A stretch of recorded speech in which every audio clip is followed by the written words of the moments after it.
Welcome everyone to today's CMG webinar, ZOS Mainframe SIEM Overload, How to Cut Through the Noise, sponsored by Software Diversified Services. If you are unfamiliar with our organization, the Computer Measurement Group is a not-for-profit worldwide organization of IT professionals committed to sharing information and best practices focused on ensuring the efficiency and scalability of the IT service delivery. We offer in-person and online events like this one you are attending today through our ever-growing membership. We want to first thank you for joining us and be sure to check our calendar at cmg.org for future webinars and events coming to your area. Before we start, I want to make sure that you know you can submit questions using the Questions tab through the GoToWebinar side panel, and we will be collecting those questions throughout today's sessions. Q&A will be held in the middle and the end, and if we do not get to your question, we will also post some questions later on in a blog. And now I am pleased to introduce you to our presenter, Tom Wheaton from Software Diversified Services. He has over 30 years of ZOS software development. He managed the development of Vital Signs SIEM agent for ZOS that delivers log data and securely forwards the data into real time into your system's information event management system, including DB2, CICS, USS events, FTP, TCP/IP, and other system services. Please welcome Mr. Tom Wheaton. Thank you, Mary. Hello and welcome, everybody. My name is Tom Wheaton. As Mary said, I'm a ZOS software developer at SDS. And my goal for this presentation is to try and help you identify security events that are important to monitor in your ZOS environment, to provide information on what to look for and why some events or group of events are more noteworthy than others. There are thousands of security events that occur every day. Most of them are benign. So it's important to try and weed out the normal from the truly invasive, to cut through the noise and get you the information that you need in order to make sure your system is secure. So the agenda for this presentation, first I'd like to start off talking about some ground rules, essentially what this presentation is, what I'm trying to achieve here, and what it isn't. Then I'll spend some time discussing why real-time monitoring of ZOS events is important, why you would want to have a SIEM agent collecting these data on ZOS and sending it off to a SIEM reporter.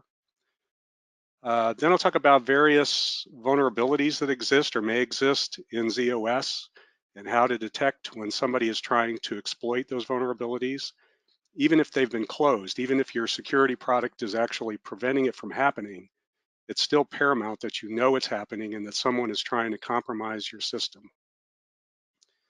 I'll start with RACF commands, and for the purposes of this presentation, I'm going to reference RACF, although the information also applies to ACF2 and top secret. I'll move on to TSO logon and what you might want to look for there, somebody trying to get into your system. About halfway through, I'd like to pause the presentation to take a few questions if there are any up to that point. Then we'll move on to dataset access, which is very important to monitor in your system. I'll spend a little bit of time on USS and FTP, then wrap things up with a summary of the presentation, followed by some time at the end for any additional questions that you might have. So first, the ground rules. As I mentioned, this is a presentation about security events you might want to consider monitoring using a ZOS SIEM data collection agent. I do have screen prints for demonstration purposes. I use QRadar to capture images of the data that the agent is sending to the reporter, but I'm not going to talk about the reporting tools. That's really a discussion for a different presentation. And lastly, these suggestions are by no means all-inclusive. I try to hit on what I think are more important vulnerabilities in ZOS and why you might want to consider monitoring them but my goal is to provide general recommendations as a foundation for a thorough security evaluation. So here's some information about what you might want to monitor, but everybody's shop is different. So where you are, some of these things may not be an issue, or it might be, and it might get you thinking about what to look for in your own environment. So first, why would you want to do this? Why would real monitoring of ZOS security events be important to you? And one of the big things that I think of is regulatory compliance. So you're basically required by some government entity or multiple government entities to prove that your data is secure in order to do business with them or to do business through them. So it's important that you keep track of these potential security issues and prove that you have those things covered. The second reason is just the cost of this. In monetary terms, the average cost of an enterprise data breach is $3.26 million. So every time a hacker gets into your system, compromises your data, corrupts your data, steals data, that on average costs companies $3.62 million. And then the second is the people cost, the resource that it takes to determine what happened when a breach does occur. And currently, the average time it takes to identify a data breach is 191 days, which is a long time for somebody to be trying to figure out what happened and try to close a hole that might exist. So the other thing about monitoring this is that according to a study that IBM did a couple years ago, 60% of the attacks of hacking is attributable to insiders, and sometimes not with them knowing it. It happens, their credentials are compromised, they share their credentials not thinking it's going to cause any problems, and all of a sudden somebody's got information about how to access the system that they shouldn't have. And then of that 60%, 81% of those attacks are internal attackers that are using another person's access. So somebody's credentials being compromised is a big part of the problem. And I would venture that in a mainframe environment, this study included every type of environment. I think in a mainframe environment, it's even more likely that attacks like this are internal. So I think it's important to try and identify those vulnerabilities and make sure that you've got them closed up. As far as the vulnerabilities are concerned, I mentioned sharing credentials. I think that's a big part of the problem. But ZOS specifically has a bunch of vulnerable areas that should be monitored more directly, including unauthorized access to APF libraries. APF libraries are libraries that are authorized to run code that can elevate its own authority to do certain specific sensitive things within the system. You don't want to have anybody just being able to access that. RACF database that is improperly protected. Someone being able to go and look at the RACF database is not something that you'd want to have, but you'd be surprised how many sites don't really have it properly protected. Excessive number of super users can be a problem. You just have too many, or you have some people that leave that had it and there's stale IDs out there. That's a vulnerability. Having dataset profiles with inappropriate universal access. So if universal access is update or higher, then that means anybody can go in and update a file. It's really important that not be allowed. And in some circumstances, even reading is not something that you'd want somebody to be able to do. And then another is resource profiles that are in warn mode. So warn mode is something that you can use in RACF to sort of test out profiles. So you don't want to prevent somebody from getting at something, you want to warn them. And for setting up security for your own purposes, that's a good thing. It kind of gives you an idea of sort of like a trace. But once you're done with that, you really want to turn that off. You don't want to warn hackers that, oh, by the way, you can get at this now, but whenever I decide to turn this off, you won't be able to. That's not really a good thing to do.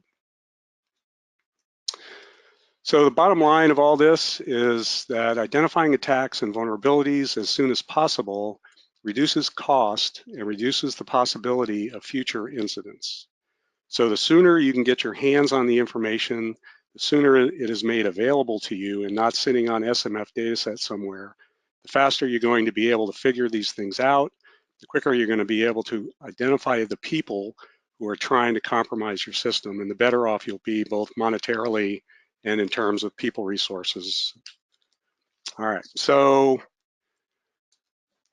as I mentioned, I'm going to talk about some vulnerabilities that exist in the system, and I'll start off with RACF command vulnerabilities. So in this particular case, I mentioned in the cost slide that the RACF database being inadequately protected is a vulnerability. And so what I've demonstrated here is that we have a potential hacker who has issued the rvary command. And the rvary command displays information. If you just issue it without any parameters, it displays the current primary and backup RACF databases and their names. And so if this command is not protected, anybody can do this. And in fact, in this case, I've issued it from TSO option 6. The data comes back to the screen. The hacker now knows the name of the database, and that's information that the hacker can potentially use to try and circumvent security. So in this case, the SIEM agent has actually caught this. There's a type 80 record that is written every time, if you have it set up properly, every time a RACF command is executed. So we actually see evidence of the type 80 record. And if you look down here, you can see that this is the rvary command. You can see the user that executed it, and that it was successful. So they actually got the information they were looking for. So that is the kind of thing that you don't want to have happen, but at least now we know about it. And if the SIEM agent wasn't there watching these records, it would just have gone out to an SMF data set, and no one would have probably noticed it for months, assuming this led to any kind of breach internally. So now that the user has this information, they can try to offload the database. Now you can go out and just browse it, but it's not real easy to read. But IBM has provided this really nice utility that offloads the database if you're authorized to use it. And again, with weak controls here, our hacker is doing just that. This ID used to run this job doesn't have any special authority. So he's found out the name of the database. He's going to run the utility. The information about the utility is an IBM manual that's available on the internet. This is not information that is hiding anywhere. And now the user has offloaded the database in a very easy to read format. Only has to do it once. Now he's got access to all the IDs in the system. And not only that, and I've included a snippet of this report, he not only knows the IDs in the system, but he knows which ones have super user authority. So I've pointed out here that the information related to whether this user has auditor authority, special authority, operations authority, and then down at the bottom is the Eunuchs UID. So clearly this is a super user with special and operations and a UID of 0. So even though the passwords are not viewable, this is information that a hacker would love to have and be able to try to guess passwords using this information, or try to use a password cracking program or some other way to figure out what the passwords are for this particular user. So the takeaway from this is that without the SIEM agent here, the hacker could go on unnoticed for months. Again, there's an SMF record, but if no one's looking at it, it's off in the SMF database somewhere, not necessarily an obvious thing unless somebody's there looking at it. And even if there's no malicious intent here, I mean, it is possible that this was an authorized user doing this for authorized reasons. It still should show that the RACF database is not protected. And that is something that you need to be clued into. And there's any one of a number of reasons why that could happen. Maybe it was renamed and it fell under a different RACF profile and nobody noticed. So it could just have been something as simple as that, but by using this method and having the profile there and having a SIEM agent see it, you know about it right away. So another vulnerability with RACF commands, users increasing their own authority. So here we have a user who actually does have special authority. They are a super user, but they don't have anything else. So they've decided for whatever reason they're going to give themselves operation authority, which is an authority in RACF that allows you to get at data sets without the usual checking. It can be a bypass to the checking. So again, our SIEM agent has caught this. We see that, again, the user ID, the fact that it was successful, that this user has special authority, which is why the command was successful.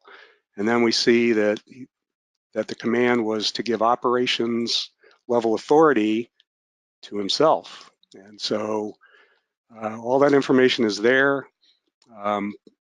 This may be legitimate. There may actually be a reason why the user did this, but generally speaking, and in my experience, having user IDs with special and operations authority on the same ID is generally not a good idea and is a dangerous combination.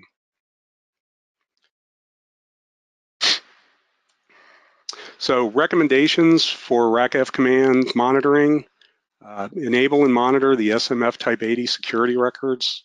Again, these are records that are written anytime, if they're enabled properly and written, every time a RACF command is executed, whether it's successful or not. So you know if somebody's trying to do it that shouldn't be doing it, and you know when somebody's trying to do it that has the authority to do it and maybe is not doing it at a time when they're authorized to do it. So in particular, the commands you want to pay attention to anytime a user is added using the add user command, anytime a user profile is altered, particularly to increase authority, which was the example that we saw earlier. Changes to passwords associated with a user profile. Somebody uses the password command to change the password on a user ID. They could just at that point go and log on to that user ID. So that's the sort of thing that needs to be monitored closely. Adding new dataset profiles or altering existing profiles. Altering the resource access lists. So the resource access lists in profiles give users and groups that are listed different authority than what the universal access authority is. So you could have a universal access of none, and then in the list you could have a user in there that has read or update authority to a profile that you wouldn't necessarily want them to have that authority to look at. Defining or altering general resource profiles, and those are the kind of profiles that cover commands and DASD volumes and general resources like that, not data sets or users. Change or display the RACF database. I talked about the rvary command. The other thing the rvary command can do is change the RACF database. You can actually change it to a different data set. And then the last one is the set rops command, which changes the RACF options, which is something that you shouldn't see happen every day. And it's important to know when that happened and who did it and why. So TSO access, move on to that. Vulnerability there is password guessing. We discussed a little earlier about a user that was able to offload the RACF database, but that's not the only way you can figure out user IDs. You can guess them if there's a pattern to user IDs, or you can just sort of figure them out based on who might have IDs at your shop, or if somebody has access to the master console, they might be able to see obvious high authority user IDs. So in this case, our hacker has multiple IDs that he knows about that are super user. He attempts to log into one of them. He stops just short of the point where the ID is revoked, and then he moves on to the next ID that he knows about, and he starts trying to guess passwords to that. So legitimate users enter invalid passwords all the time. So in and of itself, one of these, or even a couple of these, I forget my password all the time, might not be indicative of anything in particular. But for this particular case, what we have is we have a user ID or some hacker somewhere who's tried to guess the password to multiple IDs from the same location. So here we have, you know, 2 separate IDs, and so who does that, right? Who is going to be sitting at the same location and try to log into multiple IDs and have invalid passwords? I mean, it's clearly a pattern, and at the very least, it's suspicious. So this is the kind of thing that you'd want to collect. One other thing I'll point out about this. Now, there are type 80 records that do this, but I wanted to put a mention also that you can monitor console messages. And in this case, ICH 408I, which is a message that is issued when there are invalid passwords executed.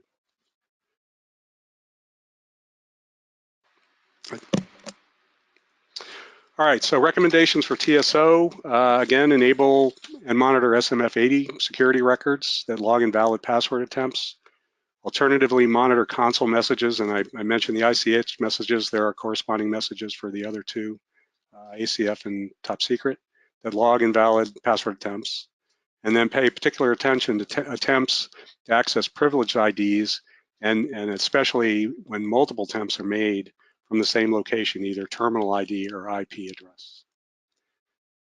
And with that, I've reached the halfway point, and I'd like to take a few minutes, and if there are any questions up to this point, I'd be very happy to try and answer them.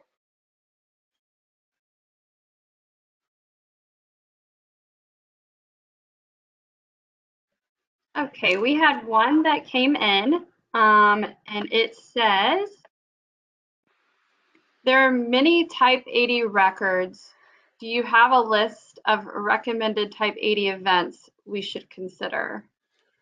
Yes, we do. In fact, a lot of that was the basis for this presentation, and I'd be more than happy to make that available to you if you'd like, and anybody else who's interested in that information.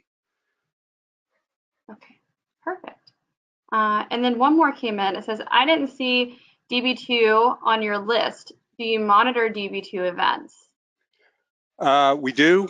We do monitor DB2 events, and I have a limited amount of time here. I was trying, and that's an excellent subject. I would like to cover that in another presentation, but I didn't. I stayed away from, for this presentation, stayed away from DB2 and CICS and a lot of the subsystems, and tried to concentrate on ZOS specific events for this case. And a lot of events will track to DB2. A lot of these type 80 issues will, but we do actually monitor the SMF 102 record, which I think is the DB2 record, and are able to extract information from that for monitoring. So yes, we do.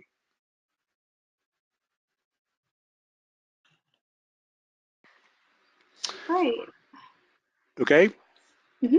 Okay. All right. Then I'll move on. Thank you very much for that. And okay, so data set access. Again, very important part of monitoring security on your system. So the first vulnerability I would talk about is unauthorized access to ParmLib.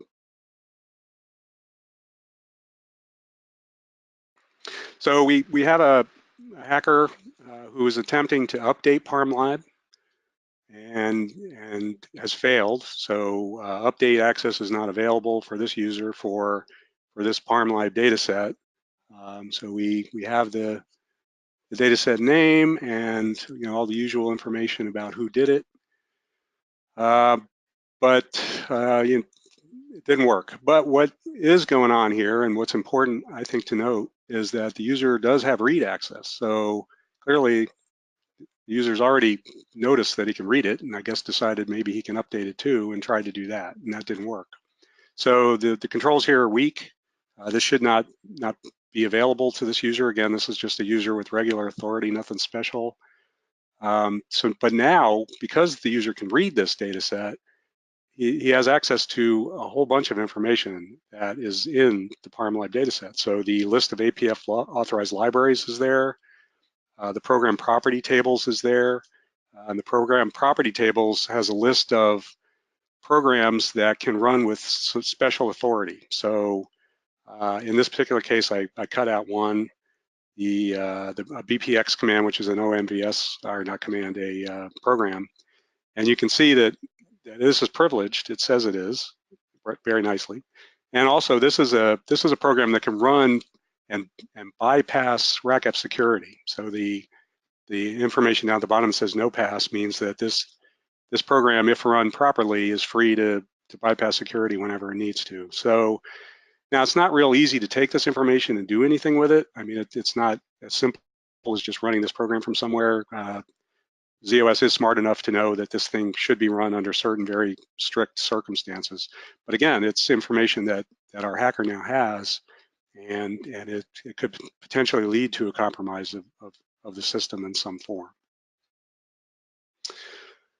So the second vulnerability, and I mentioned this at the beginning, is unauthorized access to APF libraries. So in this case, our hacker is attempting to edit an APF authorized library, maybe one that they read about in the ParmLib from the previous example. But the controls are solid here. They're very strong.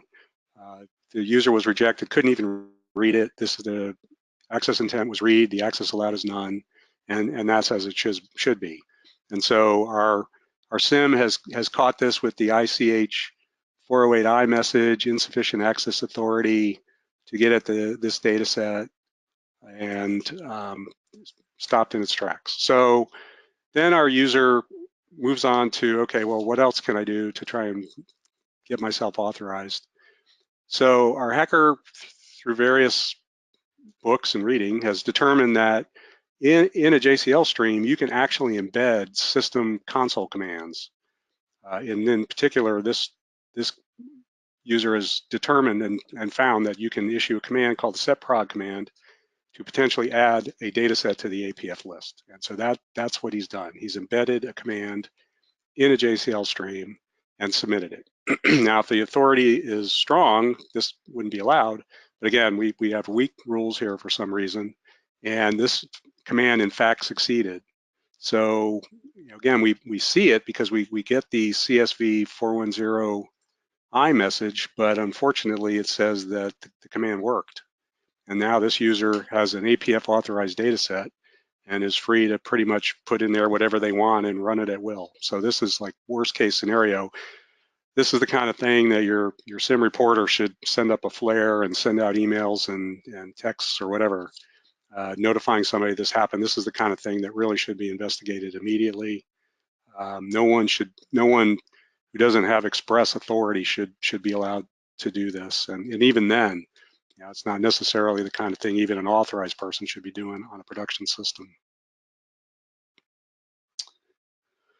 So next vulnerability is data set location, I guess, for lack of anything else. So access to production data sets after they've been deleted. So in this scenario, we have a fairly knowledgeable insider. They're familiar with the production runs. They know where the data sets go. They know when the runs are, when data sets are deleted.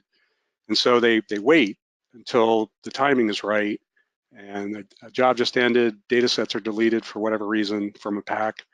And then that user immediately goes out and puts the largest data sets they can on that volume. Take up the space. Don't put anything in the data set. It's just an empty data set. And at that point, what they can do, if controls are weak, if you're not properly erasing data as it's deleted, they can then access the data that exists where the production data set used to be. And you can do that. There's ways to write programs to bypass into file markers and stuff and just read whatever raw data exists where the production data sets were. And if the user knows enough about the data, they can probably hone in on areas of the data where sensitive information might exist. So in this case, we actually do have a resource that is supposed to, that or at least covers the pack that the user's trying to access and the pack where the user allocated the data, but it doesn't stop the user from doing that. It just notices that it was done. And it could be that this was a user that has, is semi-authorized, or it could be that these are just weak controls. But we have seen it, and so now, but it's too late, or it will be unless somebody notices that this happened. So again, our SIEM has seen it. If I was the person looking at the SIEM, I'd say, how was this allowed to happen? And then try to track that down and see why that user did what he did, and try and change the access so it can't happen again. So recommendations for data set access. One more time, and enable the SMF80 records so we know if there's been an unsuccessful data set access. And alternatively, you can monitor the security console messages that come from the security package that you have.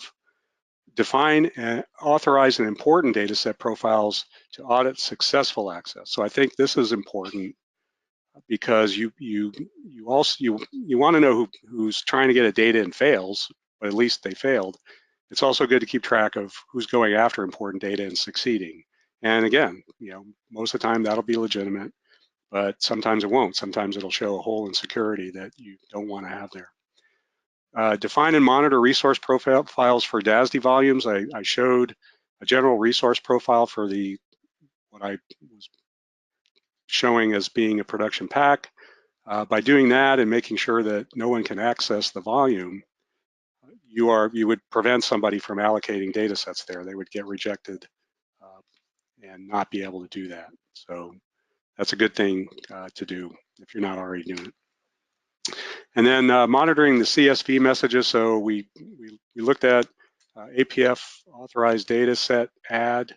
Those things create a CSV message even if they're successful. Well, if they're successful or not. So monitoring them, even when they're successful, will give you that information about APF lists.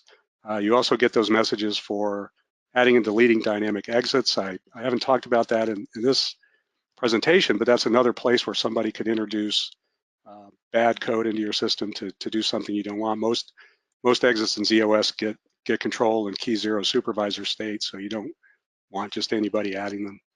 Updating linked list concatenations is another thing that this will keep track of, along with showing updates to dynamic LPA content. And LPA is a link pack area where the system keeps authorized programs that it runs regularly. So alternatively, with the CSV console message, you can monitor type 90 SMF record, which is written when the system status is changed. And as of ZOS 2.2, that also includes a subtype for the APF list. Now, prior to 2.2, the only way you could do that is through the console messages.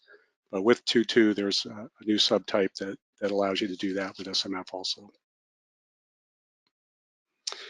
So I'll talk a little bit about Eunuchs. In a lot of ways, what we're seeing here is similar to dataset access. So it's a Eunuchs file, but it's data. So we're seeing that a user tried to access a file that belonged to another user, and this wall of data here is a whole bunch of information about the unit UID for this user, which was insufficient to access the data set, and the user was rejected. So this user, being a little bit sophisticated, is aware of a command called the SU command, set user or set UID. There's multiple names for it depending on who you talk to, but ultimately it attempts to change the authority of the current user to that of another user. So in this case, our hacker knows that BTJW1 has a UID of 0, super user Unix authority. So he's trying again to figure out if he can use this ID to do what he's trying to do, and issues the command, enters a password. He still doesn't know the password, fortunately, so it's rejected. And again, our SIEM agent has seen both of these events and certainly is suspicious that, again, once again, this user is trying to access somebody else's ID. And there's a clear pattern that this guy's trying to do this. So in and of itself, this may not raise flags, but given the pattern we're seeing, it certainly should. So recommendations for USS. The type 80 records are written for access to Unix files, to RACF related access. There is a SMF92, I think, that's issued for Unix mounts and things like that. You can monitor that. But as far as security violations are concerned, the 80 record is the guy. And then you want to turn on monitoring for various Unix commands. So check access to directory, check access to file, which is the one that failed in our example. Any attempt to change audit options should be noted. Any attempt to kill a process in USS should be noted. And then the last four are all commands that attempt to change the authority of an ID, and they all should be monitored also.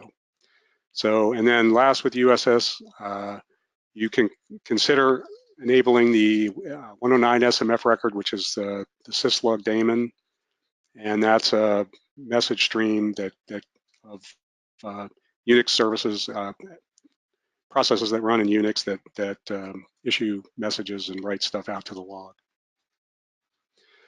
So the last I'm going to talk about is FTP, and in this case, I'm going to talk about an option to submit JCL via FTP. So we have a user who logs into our system, and if you change the file type to JES, then you can submit whatever you put to FTP at that point is considered JCL, submitted to the internal reader, and so a user can submit JCL this way. So we have our user once again trying to find another way to get around security. I guess he figured the APF thing worked. You might as well try this one. And this is the kind of thing you do an internet search and you can find where there's identification of holes in FTP to do this. So the user may try this thinking that he can get around security. He attempts once again to try and specify the authorized user that he knows about, hoping maybe that he'll inherit credentials that'll work. So the job is submitted, and it fails because it's not going to take on the credentials of the user he specified. It will give him an error, and in this particular case, the error is that the user is not authorized to use that other user's ID. So the first thing that we see with this is the SIEM agent has caught the FTP event. In this case, it's a 119 record, so SMF 119 is the thing that will keep track of FTP activity. So we know that the user logged in. We know once again it's this guy. And then we can see that shortly after that, the job that he submitted failed. And it failed because he wasn't authorized. Submitter is not authorized by user. So in that case, that clearly shows that he's trying to use a user ID that's not his, and he doesn't have access to. And so once again, big red flag should go off here, wondering why this user is trying to use some other user's ID, and he's clearly not authorized to do it. So the security worked in this case. It did what it was supposed to do. The user was rejected. And that's good, but it's also good to know that this happened. So FTP recommendations, as I mentioned, the SMF 118 and 119 records are written by the communication server for FTP and telnet activity. It's good to monitor those and keep track of who's using telnet and FTP. In particular, monitoring for increases in activity that are outside the norm. So if you're seeing a spike in FTP usage that's moving more data than you would expect to see during a given time, that could be an indication that something is not right. And then, of course, any access from unexpected locations. So in our previous example, we have the IP address of the user where it came from. So if that's an IP address that either is not authorized to access the system and somehow got in, or it's just one that you don't normally see doing this type of activity, that could be a red flag also.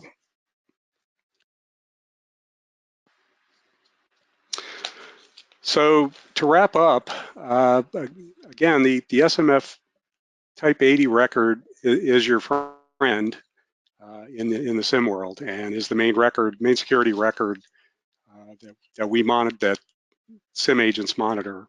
So if you do nothing, if you take nothing away from this presentation, I highly recommend that if you're not already doing it, that you enable this record and write it and have your SIEM agent monitor it religiously.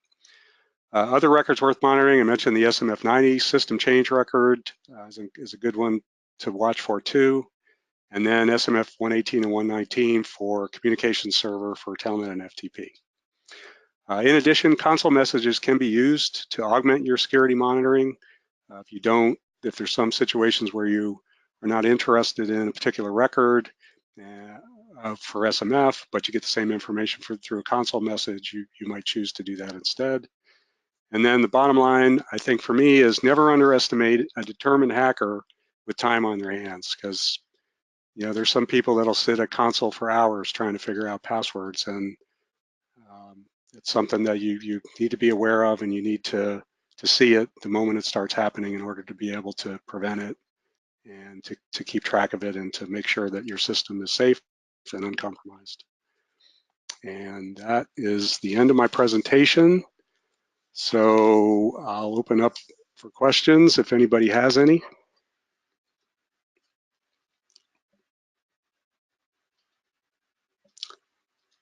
And while we're waiting, I wanted to say thank you very much for attending and listening. I hope that you all got something out of this and that you find it useful. So we do have a question that came in. It says, can you contrast VSA to IBM QRadar in terms of real-time threat detection?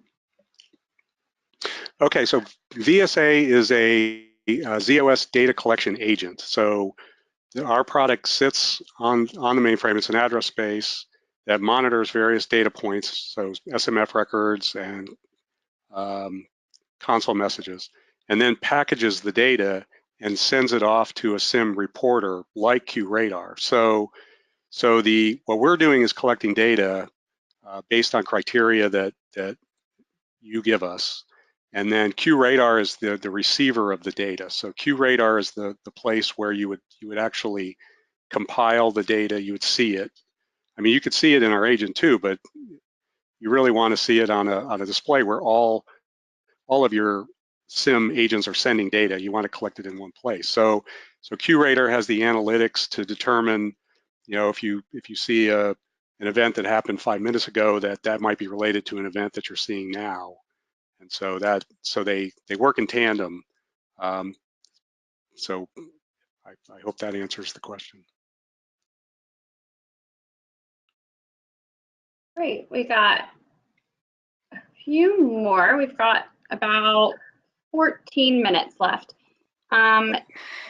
You talk about monitoring console messages and SMF records. Is there any time you could recommend console messages over SMF records? Not really. I think the thing about SMF records is that you'll have them, once they're seen by the agent and sent to the SIEM reporter, you'll have them in the database. And that with console messages, I mean, you'll have a record of them too, probably, but I think it's much easier to go back and look at SMF records. So I don't necessarily see an advantage to doing console messages. I brought it up because you can, and most SIEM agents do that. They allow you to do that. So mostly it's just if there's some SMF records that collect data that you don't want, or you don't do it, and collecting information from a console message gives you the same thing, then it just keeps you from having to write the SMF records if you don't already do that. So I think it's just it's a case-by-case basis. But personally, I would continue to do SMF records. I think that's much more useful for the long term, looking back, than trying to find messages that are on the console. Perfect, thank you. Another question, also dealing with type 80. You mentioned type 80 for data set access. Would you consider monitoring the type 14 and 15 records for data set access? Well, I wouldn't. I mean, it's something you can do if you're going. If you collect 14 and 15s anyway, then I guess you might want to consider it if you're not already doing type 80. I guess, but the issue for me with 14s and 15s is you're going to write that for every data set access in the system. then there's a lot of filtering that would have to happen in order to send the, you don't want to be sending access to every data set off to your SIEM. That would be definitely something that would cause overload, for multiple reasons. So the beauty, I think, of the Type 80 records is that you can specifically identify RACF profiles where you want to create this data, and you don't have to do it for every data set. So you can be more specific right at the data point, rather than having to filter it at some later time. So it's possible. It's certainly something that you can consider doing, but I would still probably go with the Type 80s. Perfect. We just had someone ask if we will be doing a copy of the presentation. Yes, it will be online as well as emailed to all of you. One additional question came in. Okay, we have the Smart Connector SMA-RT connector product. Is VSA the same product? If not, what's the difference?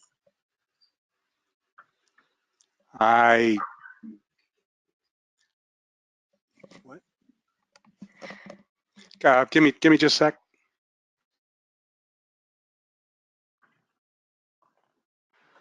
All right, I'm going to have to get back to you on that question. I don't know the answer.